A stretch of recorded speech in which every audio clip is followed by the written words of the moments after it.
எல்லாம் வணக்கம் மக்களே, எப்படி இருக்கிய? நல்லா இருக்கியலா? நான் நல்லா இருக்கேன். எனக்கு திரிக்கத்தையில எல்லாரும் சாமி கும்பிட்டியலாம். என்ன கும்பிட்டியன்னு கமெண்ட்ல சொல்லுங்க. நான் என்ன கும்பிட்டேன்னா, மழை வரணும், ஆனால் எந்த அழிவும் வரக்கூடாது, எல்லாரும் நல்லா இருக்கணும்னு கும்பிட்ட மக்களே. எல்லாத்துக்கும் கொழுக்கட்டை அவிச்சியெல்லாம், நீங்கள் அவிச்சியலாம், நாங்கள் அவிச்சோம். என்ன அவிச்சோன்னா ஓலை கொழுக்கட்டை தான் மக்களே. எங்கள் ஊரில் ஓலை கொழுக்கட்டை தான் அவிப்போம். ஏன்னா ஓலை கிடைக்கும். எப்படின்னா சிலவங்க நல்லா நீளமாக ஒரு ஓலையை வச்சு அதை 4 3 மடித்து அவிக்காம அப்படி வச்சுக்கிட மாட்டோம் மக்களே. அப்படி வச்சா பீச்சிட்டு போயிடும், கரைஞ்சி போயிடும் தண்ணியில். அதனால் நாங்கள் இப்படி தான் மக்களே வைப்போம். அதுக்கு ஒரு மூடி, அதுக்கு ஒரு ஜாடி. இதில் என்னதெல்லாம் போட்டோம் அப்படின்னா தெரியுதா மக்களே? இதில் என்னதெல்லாம் போட்டோம் அப்படின்னா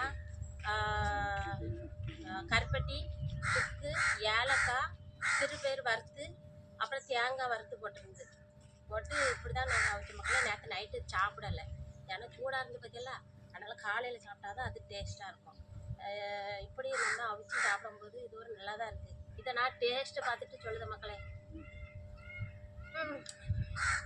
குளிக்கிட்டு சொல்லுத மக்களே. சிலவியோ வாயில் வச்ச உடனே சூப்பருங்காவே என்ன இளவு தெரியுமா தெரியல, நான் சின்ன பார்த்து குளிக்கிட்டு சொல்லுதேன். இப்படி நீங்கள் அவிச்சிடலாம், இப்படி அவிச்சு பாருங்க. அருமையாக இருக்கு மக்களே, சூப்பராக இருக்குது. அடுத்த வீடியோவில் பார்ப்போம் மக்களே. கமெண்ட் பண்ணுங்கள்.